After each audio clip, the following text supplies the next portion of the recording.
evening, and we're back with another episode of our podcast. Tonight, we're going to be taking a little break from the New England serial killer drama and fanfare, and we're going to be focusing on another big trial, big case that's been in the news lately that we wanted to shed a little light on, talk a little bit about because the names have been pretty prominent. They've been all over the place, but the facts have been a little harder to find, let's say. Hmm. And that case is the infamous Karen Reed and John O Keefe case that's going on right now in Massachusetts. What are your thoughts? Let me kick it over to you. Tell me a little bit about what's happening. Who are the players? Where to begin? So this trial is obviously happening, and I'm personally trying to watch the retrial every day. So I follow. I like watching Emily Baker, just because she's entertaining as hell. It kind of helps really explain a lot of the things going on. If you don't know, that's a thing you can do is follow trials on YouTube with um legal what do they call it? Legal analysts. She's actually or she used to be an attorney. She was the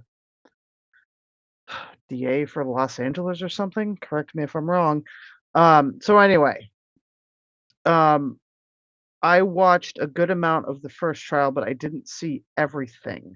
So there are definitely some pieces I missed. I Again, I advocate always watching trials, if they're available to get like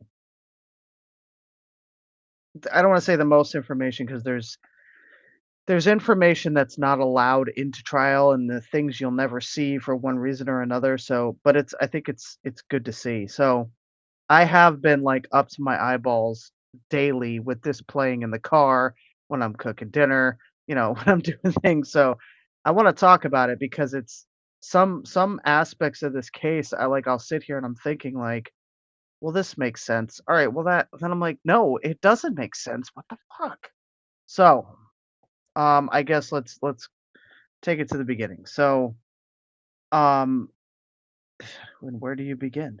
I guess in 2022, January of 2022, John O'Keefe and Karen Reed were dating. They had been together for 2 years. I think they like reconnected during COVID or something, and like they knew each other back in the day. They reconnected and they had been dating for like 2 years.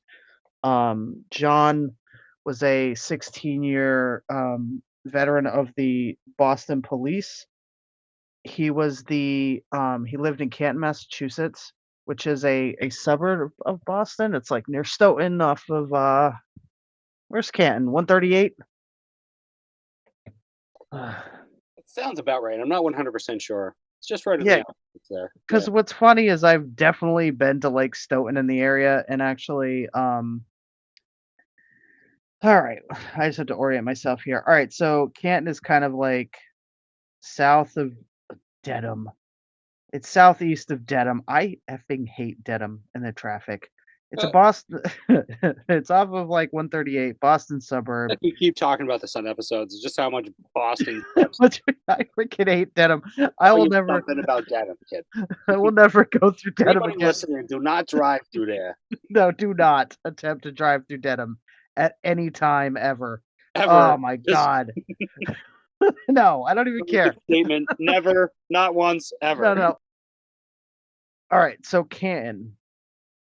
Um, I'm not sure if it's like different outskirts, different towns are still under the Boston Police Department. Do you know what I mean? oh, I see what you're saying. I'm not. Mm, I'm not sure. I'm not sure if that's how it's set up, but I'm wondering if like the towns on the outskirts of Boston are under one banner of the BPD. You know? oh, I see what you're saying. Right, right. Well, I can tell you that Canton indeed has its own police station or police department. Okay, then Um, probably not. and I'm then wrong. the Don't listen to me.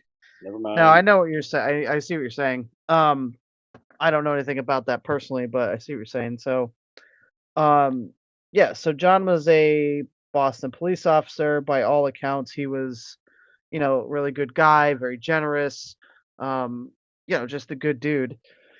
He had taken over several years prior. His sister had passed away from, I believe, cancer, and she had 2 children, they were 3 and 6, and, very soon after, uh, those children, his niece and nephew father also passed away, and so him along with his parents, and, the family, like, he took them over as their uncle and guardian, and they all kind of, shared time raising these kids, but they predominantly lived with him. So he was, for all intents and purposes, a single father with, I guess he had apparently taken a different position within the Boston police to be able to better care for the kids, and he took on the job very seriously. So enter the relationship with him and Karen Reed, and long story short, um, I know less about Karen Reed. I know that I think she worked in finance. She's educated. She Like was an a portfolio manager or something, I think, for Fidelity.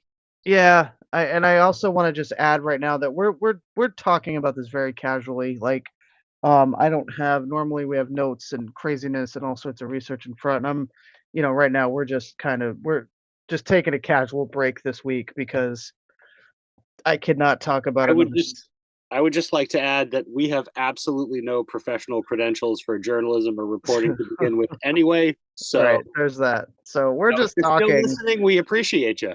Yeah, yeah. We're just talking about, topics at midnight on our podcast. Yeah. Anywho. So yeah, so John and Karen Reed, Friday, January 28th, they decide they're going to go out. They go to a restaurant, they have some drinks, then they meet up with some friends at the bar, and then in Canton, and then they get invited back to the house of Brian Albert, who is another retired Boston police officer. It's unclear to me if they ever worked together, but I don't think that they actually did. Um, moving along, um, There's other oh, members of the family that are police officers, though, right? So they yeah, probably worked with John O'Keefe in some capacity there. potentially, yeah. So we'll get to that. I feel like there's a lot of families that are like police families, like Right, right. the Yeah, grand. there is. Yeah, You know what I mean? It's kind of like yeah, it's true. what everybody does. So it seems like this might have been one of those Yeah, families. kind of. Yeah, and yeah, yeah, a bit. Yeah. Um, so according to Karen Reed, she drops John off. He goes into the house because she didn't want to go. She wasn't feeling good, or didn't feel like. I'm unclear about the reason she didn't want to go. I've seen that she didn't feel good. I've also seen that she just didn't feel like, "Are we even welcome here?" sort of thing. Was so I'm unclear. She didn't go inside. She drops John off. Eventually, she pulls away. She goes home, goes to bed. She wakes up at 4:30 or something in the morning, and John is not home. She flies into a panic, starts losing her shit. Like, where the hell is he then? She ends up calling all sorts of people, and she gets 2 other people, one of whom was at the party the night before. They drive around in a snowstorm. That's the other thing is that a snowstorm was coming in that night, and they end up finding John deceased or about to be deceased on the lawn of the house of the party where she said she dropped him off the night before. According to the people in the house and everybody who was at the party, John never came in. So John, his official cause of death was basically blunt force trauma to his head and hypothermia. Within very shortly after, Karen Reed is charged with his death, and so on into now we're in the second. We had the first trial, which actually ended in a mistrial, and now we are at the retrial, which we are currently in. So that's like the very, very like briefest of brief overviews, right? There's so much to it. It's such a crazy because as I'm watching, at first I was like, like I said, my husband told me, when it happened, middle of January, or end of January rather, you know, uh, this woman leaves her hits her boyfriend in someone's yard at this cop party and drives off drunk and just leaves him there and he dies. And I'm like, "Oh, no, that's not cool." Like, "Oh, whatever. That's, that's shitty." So then, fast forward, we're now in the first trial, and I forget when I saw it, but I saw a video. You can't really mention this without mentioning Turtle Boy, but it was a Turtle Boy video, and, his take on it was completely different, that it wasn't cut and dry like that, and there was a lot more. There was some cover-ups going on and, you know, some dirty shadiness happening, and I was like, "Holy shit, what?" Like, and sure enough, if you start to dig, you'll find that this appears to be the case.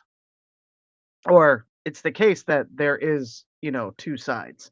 I have no idea, like, I battle back and forth sometimes between what makes sense and what doesn't, you Sure. know? You know what I'm saying? Like, even as I'm listening, I'm like, "Well, that sounded legit," and then I'm like, "Yeah, but this one lied over here, like, on the stand or to the grand jury or, whatever. Oh, wow, that's not cool what that cop said or did," or, "Oh, geez, that doesn't look good." Like,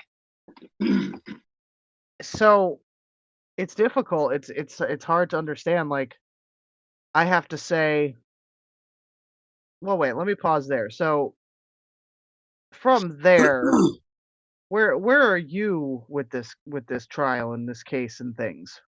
So I haven't. I've only just have kind of a cursory knowledge of it. I haven't watched the and much of the retrial, and I only got bits and pieces of the original trial. Gotcha. Well, it's hard. It's hard to watch a trial. It Trials really. are, I oh my mean, god. I don't have the hours in the day, honestly, No to shit. commit to it. It's yeah, it's very difficult, and, like, I don't really have the hours in the day either, but I just throw it on instead of normally, I have something playing, right?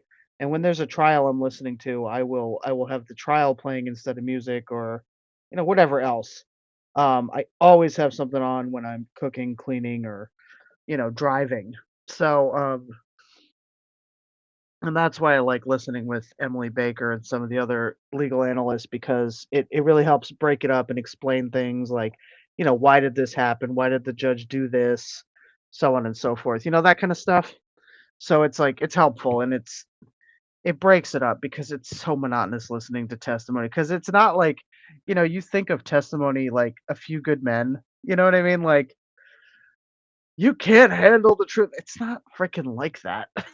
You know what I mean? Like Yeah, sure, it gets animated sometimes, but it's not like Hollywood. It's fucking it's boring, you know?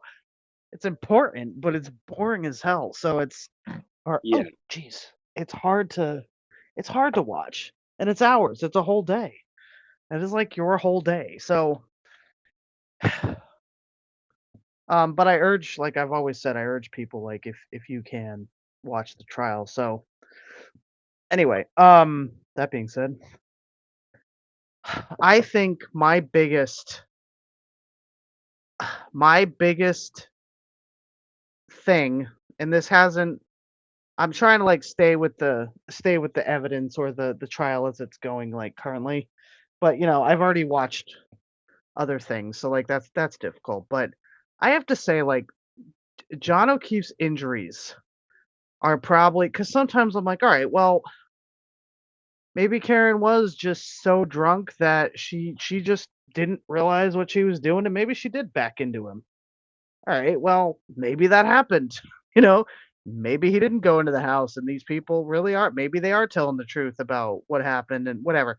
But then I'm like, all right, well, even so, like his injuries do not appear to me to be consistent with getting hit by a car. Now she had a large full-size Lexus SUV. And let me actually look up because I actually don't know what kind it was. Let's look up Lexus model. That I actually don't know. I don't really know my Lexuses. So here's the thing I guess what they're saying, I'm not even sure exactly how they're saying she backed into him in such a way to catapult him a dozen feet off the road into the yard where he lay with his phone underneath him, missing a shoe.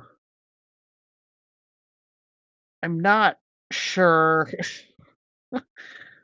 I'm not sure how they're trying to say that that happened in conjunction with the injuries that he has. So to be clear, John O'Keefe's injuries, before I actually even talk about the Lexus, um,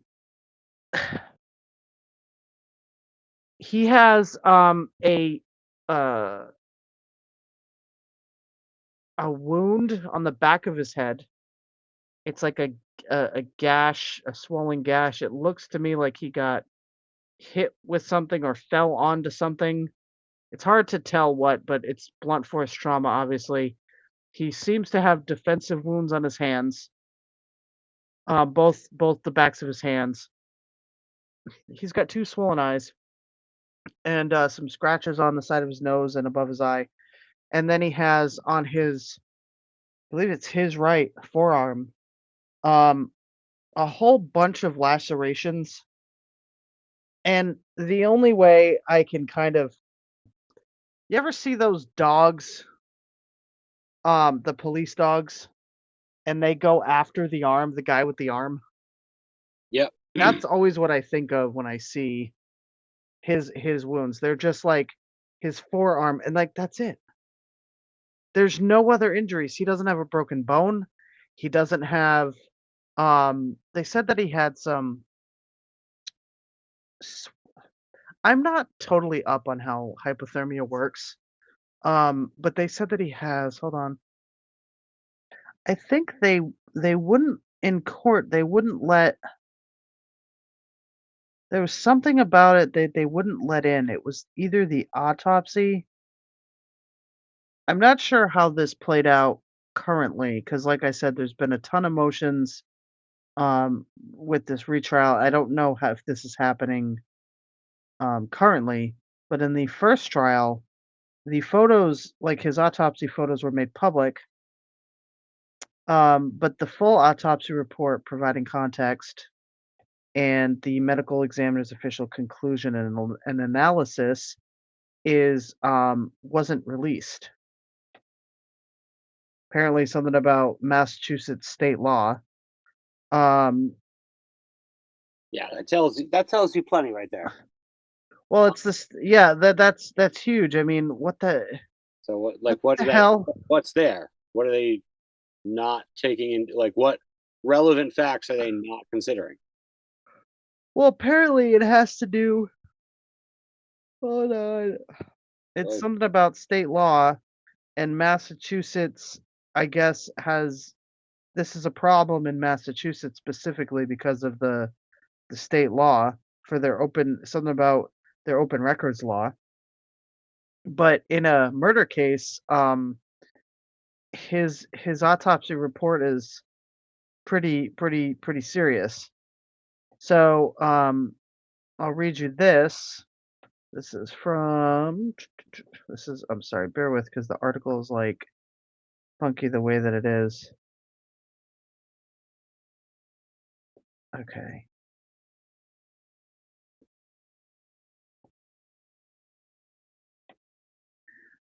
So in court filings, the prosecution has summarized what it says is grand jury testimony from Dr. Irini Scortibello of the Office of the Chief Medical Examiner.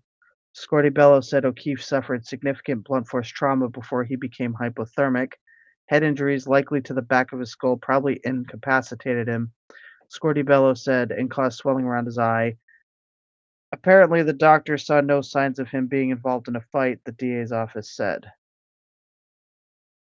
So here's like things like that make me say, okay, well, if there's no signs of him being involved in a fight, does that mean doesn't necessarily mean that she hit him.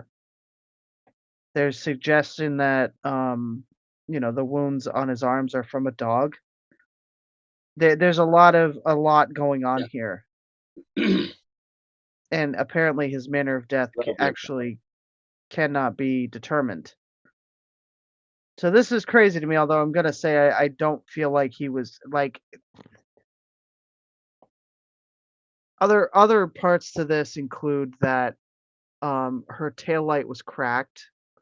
Now, there is video of her backing out of her garage that morning at well, she was technically John's garage, but when she went to look for him and she backed into his car, so there's that. I mean, that could have cracked her taillight. Um, I don't feel like one I mean, is a human body cracking a taillight? Yeah, good point. You know what I mean? I mean, have you ever like been at a taillight? Like They're it's pretty. They're pretty hefty. They're pretty solid. I mean, things that will crack a taillight are like other cars, guardrails, walls, mailboxes, you know, things like that. But like, is a Is freaking human hitting a person? No, that's not is doing it. hitting a person like I I don't know. I don't think so. And I just feel like when I first heard that, I was like, there's more than just the taillight. Like you've got the thing with vehicles is you have things that stick out first, like bumpers, side moldings, like things like that. And I'm just like, I don't, and it's not gonna hit unless unless John O'Keefe was crouched down behind her car or crouched down and he she backed into him and that's how she cut. But that doesn't make sense how his arm would get cut on a car like that. Like it just doesn't make sense to me. And then he, gets tossed into the yard um and hits his head on what? He wasn't run over because he doesn't have any broken bones. He's got no indication that he got run over by a full-size Lexus SUV. I guess Mm, it was the Lexus LX 570. And that's a big it's like the size of like a Expedition, I think. It's like a big SUV. okay. So, I'm just trying to, like, imagine this happening, and I just can't. I can like, it makes sense that maybe she could have backed into him, but I feel like those wouldn't be the injuries that he has, right? I agree. I Y mean, you see? Like, I he had those defensive injuries on his hands and arms. Consistent with potentially a dog as well. well, that's That doesn't there's a stop lot of getting hit. there's a lot of speculation about it, if you look at his injuries, like, he's got nothing below his neck, there's no it's it but he's got the head injuries, like, his head didn't get run over by the car, like, he has blunt force trauma, that means he got hit in the head with something, or something hit him you know what I mean? Like, it was blunt force trauma to his head, so, I mean, I guess, was there a rock in the yard? Like, I just but there wasn't, not that I've seen, that doesn't come up at all. So that is where I get stuck, because 'cause I'm like, "Alright, well, I feel like when you look at but there's other things like, everybody was drinking. Everybody, all of them were drinking and driving. A whole bunch of, like, parents and, you know, law enforcement of different kinds, like, they're just drinking and driving, and I'm like, "Damn people." So, God knows what happened, because like, there's Mm. that factor, but, like, so nobody here's the other thing is that there were people at the house. So what was happening was that it was the house of Brian and Nicole Albert. They have do they have 4 kids? One of their kids was he was having a birthday. I think he was 20, 21, or something like that. And he's having a birthday party and he decides to have some friends over. After the adults are like out and about drinking at the bar, they decide to go back to Brian Albert's house. And when they return to the house, Brian Jr.'s there with a couple of his friends. I think he had 2 or 3 of his friends over, so like there's people there already. It's and all of these people. Karen drops John off allegedly. One of the people who was there, her brother came to pick her up. One of the Albert's other children, her boyfriend came to pick her up. So people are like coming and going, Yep. and nobody saw John lying on the lawn. Now, So there's no eyewitness. no, no. Apparently, nobody like they were looking out, walking in and out of the house. I mean, not like all night, but like some people came and went. Nobody saw John on the lawn. People were leaving to get picked up. Nobody saw him laying there. Now, I guess you could argue that like it's dark. Are you not looking over, like it's kind of like a basic house. Like you've got, I think it's like a split level ranch, I think is what it is. And it's got this lawn, it has a front lawn. But it's fairly flat and it's not that big. I mean, it's the lawn, it's I would be speculating if I even guessed how big it is. I don't know the actual size, but um I feel like snow had just started to fall.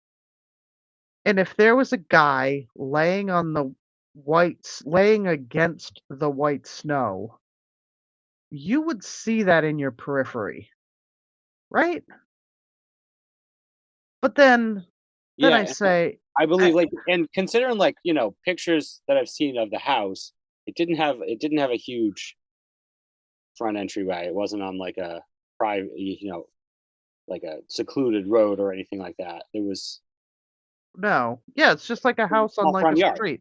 Yeah, there's like, it's a street, and then you've got, the yard, and then the house is like, I don't know what, 25 feet from the yard. I'm just guessing. It's just a basic, up the driveway, and there's the front yard, and there's no porch roofs, or it's just a door going you got some steps going up. There are a couple different doors to get in, but they reportedly all use the front door, Hmm. which was on the front of the house. And like I feel like if you were walking out the door, you would see if there was a body on the lawn, you would see it. Yeah, I definitely think you would, I, especially in that circumstance, in that setup for that house. Yes. like, and I mean, I guess you could argue that, if you're not looking for it or it was dark and there's not much light. I mean, all right, but like there was People coming and going, like people leaving the house, people coming up to the house, pulling up in the driveway. but also like fresh fallen snow, so it's like it's Yeah, a light background, it's white. You see yeah, that I like get it. I get it. you know what I mean? Like if there's fresh fallen snow So and speaking of fresh fallen snow, let's talk about that Google search. no shit. Has about we talk about that Google search. House about. I was thinking, all right, so that's the other thing, and uh, I'm trying to like figure this one out. So apparently, okay, here's where things start to get weird with this case. Now, apparently, at some point, and I don't remember why, the feds got involved and started investigating. I think it had to do, this is a whole other situation. Canton has 3 unsolved murders, I think, and this is one of these 2 that we're talking about. Well, we're talking about John O'Keefe. Then there's also the death of Sandra Birchmore, which is a whole other, I guess that's a whole other thing. And I think it's possible that that's why the feds got involved, but I'm not 100% on that. Why they would be involved in the John O'Keefe case, but some of the players are the same because you got to understand in the Massachusetts State Police has jurisdiction in this area. Of course, it's Massachusetts. So you have your Canton police, but then you also have the Mass State Police. So um it seems like, all right, initially Canton had to be recused because of conflict of interest because Brian Albert, who owns the lawn where John O'Keefe was found, has a brother who is a Canton police officer. And other reasons, I think that might have been the main one. I'm not sure if there were other reasons, but I know that was part of it. So they had to be recused because of a conflict of interest. So the Mass State Police came in to do it. However, it is my understanding that in the case of a homicide, that the state police has to come in. It has to go to the DA's office, and the state police has to come in anyway. Anyway, at some point, so they did all their the Mass State Police did all their investigating, and they did all their interviews, and they did their cell phone extractions, data extractions, and blah blah blah blah blah. And they found X, Y, and Z, whatever they found. Now, at some point, the feds stepped in and did their own investigation, and they provided their findings to the defense and to the Commonwealth. Like, here was our findings, and within those findings, there was proof of other things that never came up, I guess, before the feds did their for example, one of the things is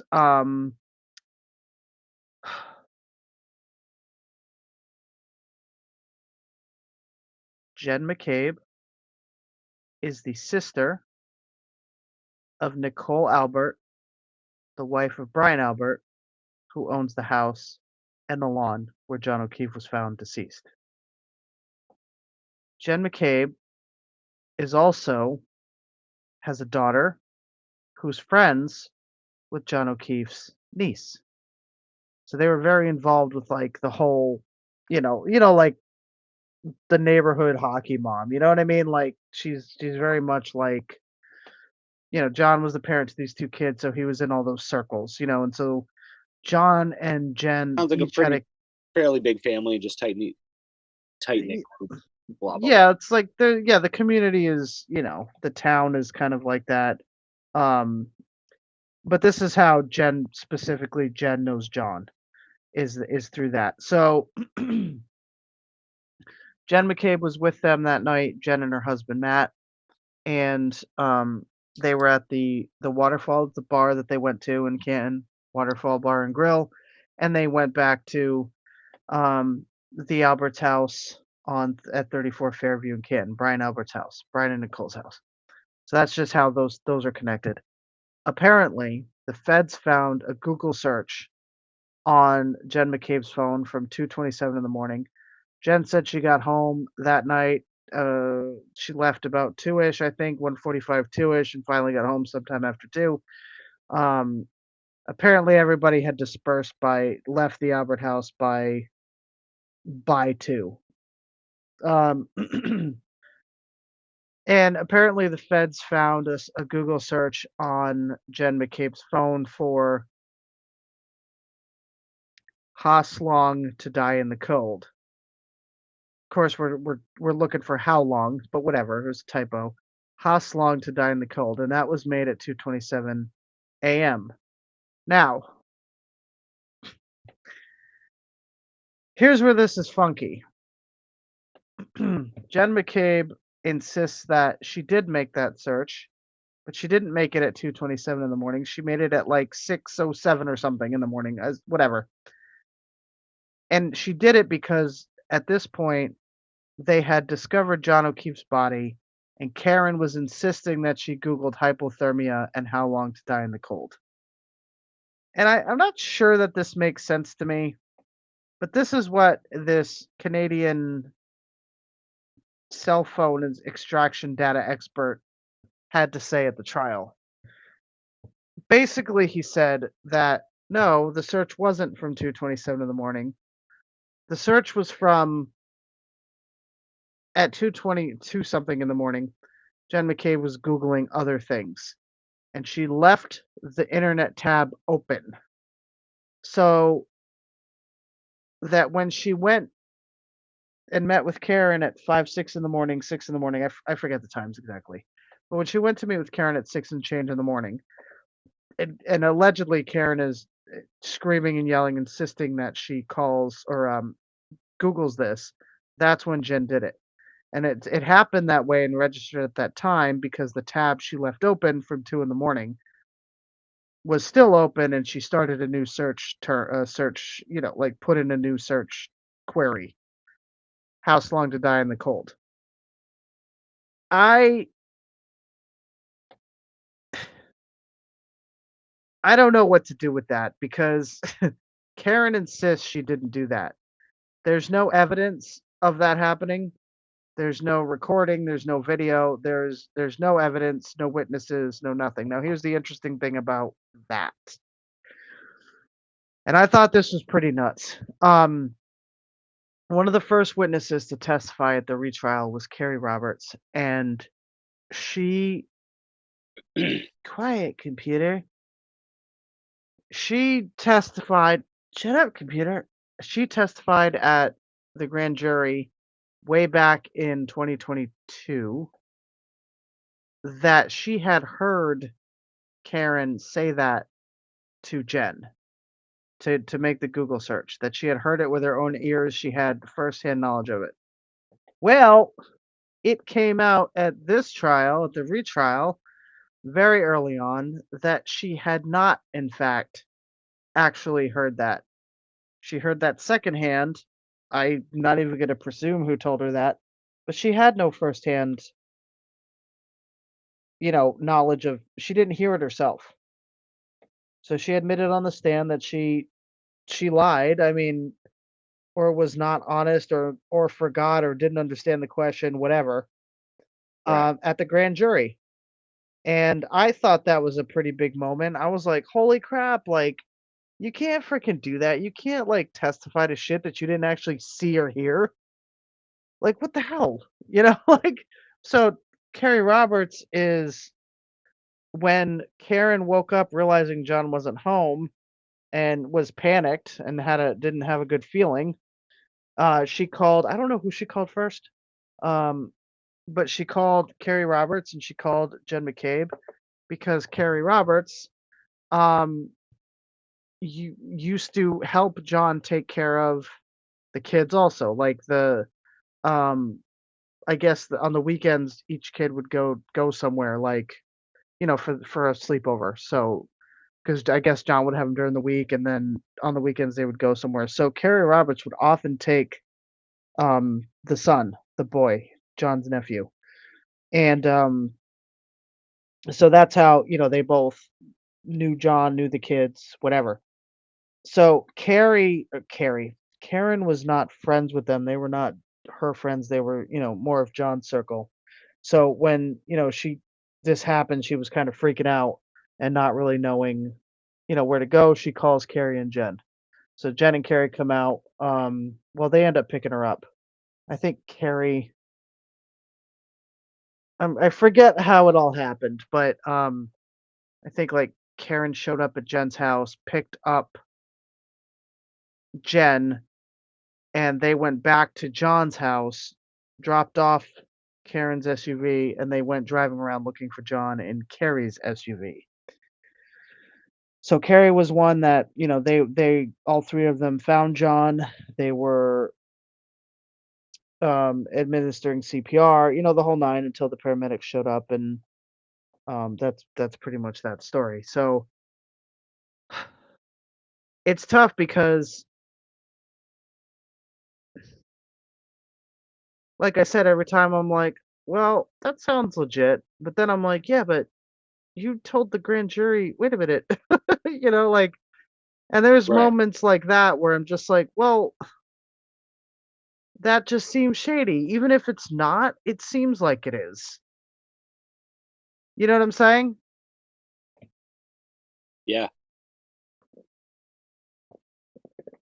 Yeah, that's interesting. I mean, those couple facts there. She's Yeah, claiming she made the Google search in the morning, right. found him. But what's interesting is that if I recall correctly, in her Google searches from 2 and change in the morning, I guess she was Googling sports stuff because she's got kids in sports. If she was Googling different things before and after the 227 search, and it doesn't necessarily make sense to me. But then there's also Karen saying, "I didn't ask her to do that." And then there's Carrie saying, "Oh no, I didn't actually hear her say that to Jen." So for Jen to be like, "No, Karen insisted." I'm like, "Jen, are you lying? Is this true?" You know what I mean? Like that's meaningful, you know? So, Two of them lied about it. yeah. Yeah. So Interesting. is it Okay. Yeah. Karen lying and she did? Now, here's one of my um it seems like everybody was drinking, you know. I'm unclear on Karen has said a few things like about how much she was drinking and she wasn't really drinking that much because whatever. I really don't understand it, but it seems like by the time Karen gets to, and here was the thing that actually bothered me listening to this recently. And now as an outsider who wasn't there, I was not there. Um Karen is losing her ever loving shit. I mean, from the time I guess she wakes up until they find John and beyond, she's just losing her shit. Now, it seems like it's abnormal that she was losing her shit and she was, now I get it. If someone's just screaming, it's hard to deal with, especially if you're driving and things like that in like a blizzard, or a snowstorm. And I get it. But at the same time, it's like it's very much portrayed as abnormal to be losing your shit if you can't find your partner and you have a bad feeling. I've actually kind of been there where like I've woken up and, my partner's not there and it Yeah. doesn't feel good, right? It's like everything was fine. There was nothing amiss, but like in that moment, I understand that. Waking up and you're like, "Holy shit," you know? So, but then like she was saying some crazy shit. Now here's the secondary part where um Jen and I think it's Carrie. I know that Jen McCabe insists that Karen said, "I hit him, I hit him, I hit him." Now, other people are saying, and the defense is saying that Karen was saying, "Oh my God, did I hit him? Could I have hit him?" She's like kind of just screaming all sorts of shit. Not allegedly not knowing what happened and asking. And, it's turned into I hit him, I hit him, I hit him, almost like it's a confession, but at the same time, um, she also said some other bizarre shit too. Like I think she was just completely losing it. Now, to be fair, there's no Karen was saying some bizarre shit. oh yeah, so one of the things I guess she said allegedly um was after John's body was taken away, she had blood on her, on her hands or wherever. And she said, "Oh my God, I'm covered in blood. Did I get my period?" And that obviously that's not what happened. And obviously, she's just completely either she was so trashed that, you know, um, she's still drunk, which I think if she was super drunk, it's very plausible that she could be drunk the next morning. You know what I mean? Like this is only a few hours later. This is only 5, 6 hours later. So, depending how drunk she actually was, um, that's a possibility. Or she's just in such a state of absolute and utter panic that she's just lost her mind. Like she's just losing it, you Yeah. know? And that's completely understandable. Yeah, I mean, especially if she saw him on the lawn, she was trying to warm him up, trying to do chest compression, whatever, mouth to mouth or whatever she was trying to do.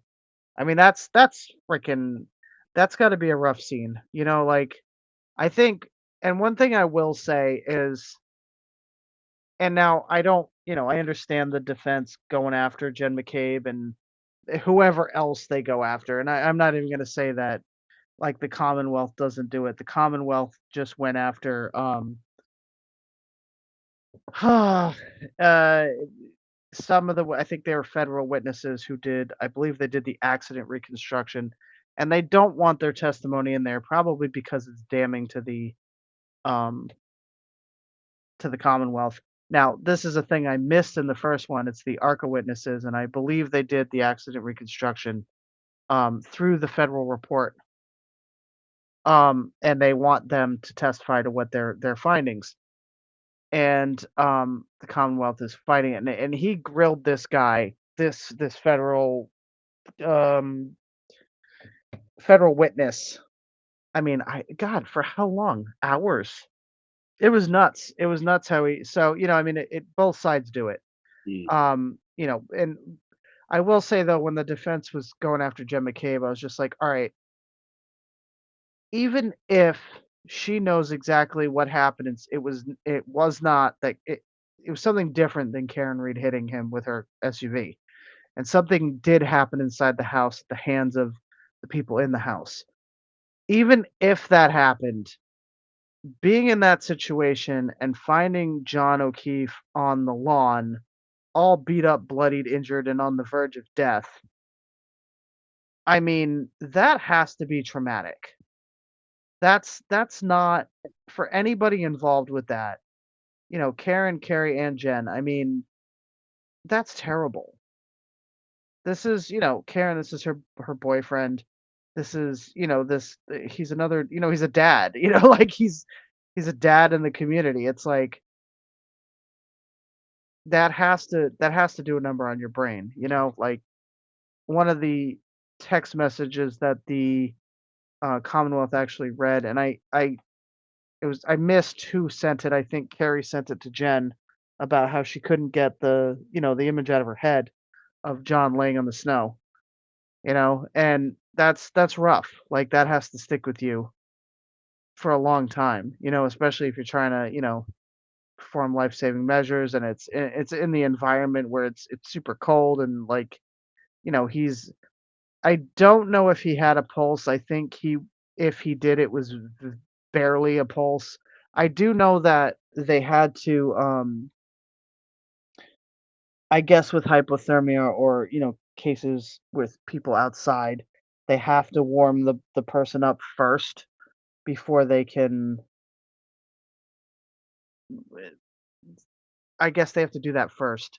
So it's unclear if he was, technically passed when they found him or not. I'm not sure, but I do know that they were working on him. So maybe he wasn't fully gone when they got to him. Like, but even so, I feel like I don't know. That has to do a number on a person, even if Absolutely, yeah. you know. That's rough. Even just honestly, even just to see a stranger in that situation would probably Right. have an effect on me. Yeah. I mean, I've seen like bodies at funerals, and that's all. I've never seen anything else besides that, and it's I don't know. It's got to do a number on you, and so um that's kind of where we're at for the weekend, leaving with the testimony from Jen McCabe. There was somebody after her that I actually haven't listened to, um, that I have to catch up on, but I don't know. It's I want to kind of just say, like, as always, I feel with all of the craziness about free Karen Reed or you know justice for John O'Keefe or whatever it is. There's so much happening here that forgets that John was a person and like like a father figure to these kids, and Yeah, you know what I'm saying? Like, and that's the thing too with this is like that's a person. That's a brother. That's a son. That's a father. That's a boyfriend. That all these people yeah, lost, like, and then we get like caught up in the hysteria of it, yeah, and then you know it always ends up being like, and then when things get really publicized, they get really famous, and people want to be at the heart of it, and people start harassing family members and things of this nature, and yeah, it's crazy. And it's just like eh, kind of like I'll say along the same lines as we were talking about last week with the serial killer. quote unquote the New England serial killer, and how it's just turned into this thing where people just want to fit this profile of this sensationalized thing they heard, and it's just like, no, we're a grieving family. We lost Right. who we loved, and we don't want to be harassed by random people because there may or may not be a serial killer around, and you want to look cool on the internet, or you Or want you to. wanna be relevant or Yeah, yeah. feel like you're in the thing of the moment. And, like, I get it. I get that mentality, but I also am just like, "Damn," you know? I read this actually really moving piece from,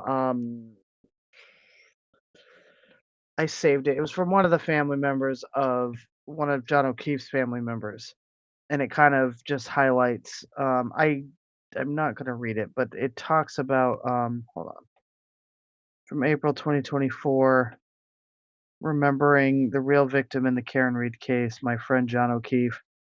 Actually, I'm gonna read a little bit from this. Again, this is Boston Magazine. Karen Reed, the Massachusetts woman accused of killing her Boston police officer boyfriend, has been painted as a scapegoat, a symbol, and a true crime celebrity. But what about the man who died and the people closest to him?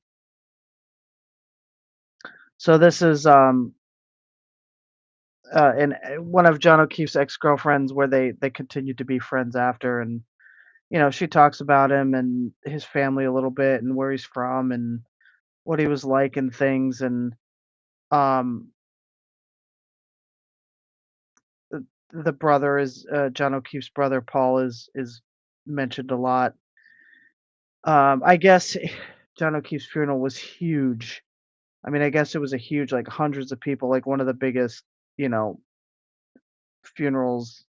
i- It was in Braintree, Massachusetts, and plenty of officers showed up. The mayor of Boston showed up. I mean, tons of people in the community.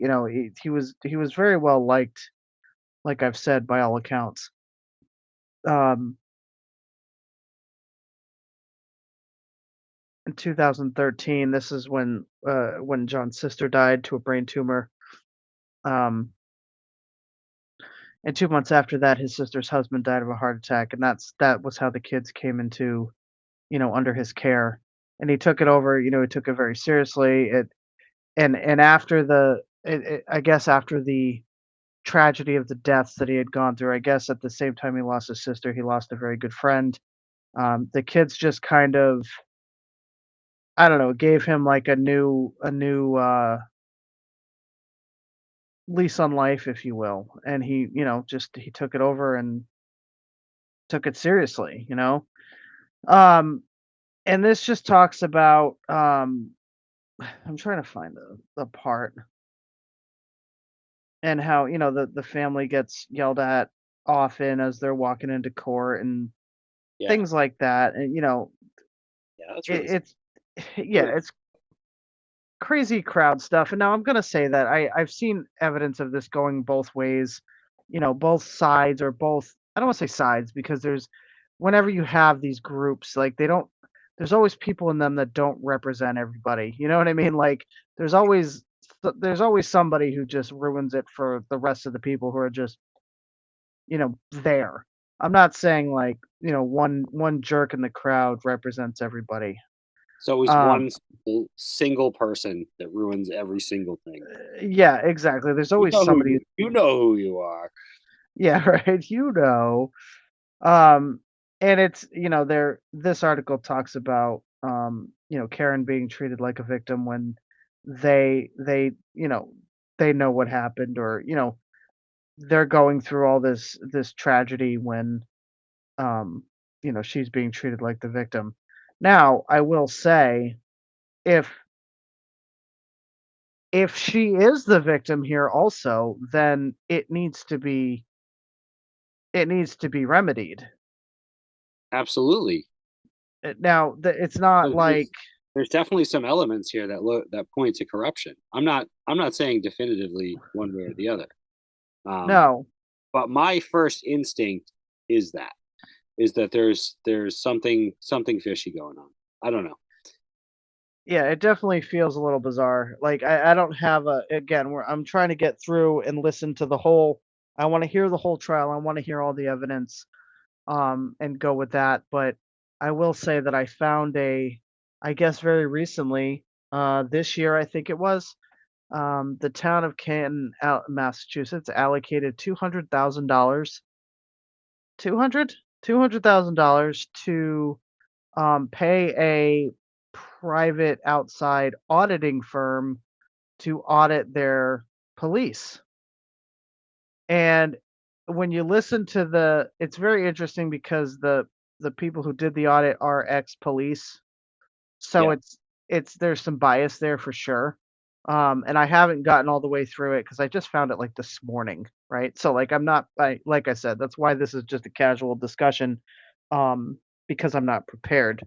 However, I started to watch that, and some of the people in the comments of that video and in the town are like outraged, like, "What do you mean you didn't find any evidence of corruption? Like, are you crazy?" It's like so that's all I'm gonna go with that. I'm not gonna go super far into it because I didn't see it all. It's like a 3-hour video. I did not get through it. But right. that was the thing that after Sandra Birchmore and John O'Keefe, and there's one other unsolved, and I forget the guy's name. Um, I'm not sure if they're related or not. Hold on, let me look real quick. Casey something. I don't know if there's any, but the Sandra Birchmore case, I don't know. I'm not. It's tough to. You don't get all the information. This why.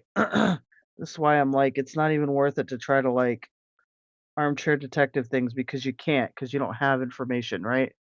Like there's so much information you don't have. Well, Um, I think it's important to just kind of raise awareness and talk about things that are happening, even if we don't have the information, because there's a lot right, of information when you say that there was a private investigation and they found nothing. And there's, me and you can find things and just what we've talked about, right, right, exactly. Yeah, yeah, yeah. Well, like with, that was also just in Canton. I mean, I didn't want to go into the Massachusetts State Police. I mean, I actually have my own experience with the Massachusetts State Police where I got a ticket that I did not deserve. It wasn't a ticket; it was actually a warning. And I have a perfect driving record, and this is the only thing on my driving record, and it still to this day pisses me off. Pisses me off, but it was inaccurate, and the Massachusetts state cop was terrible. Gave me a ticket for a warning for something I did not do. So, Your Honor, I object. So we know these things happen, but is that what's happening here?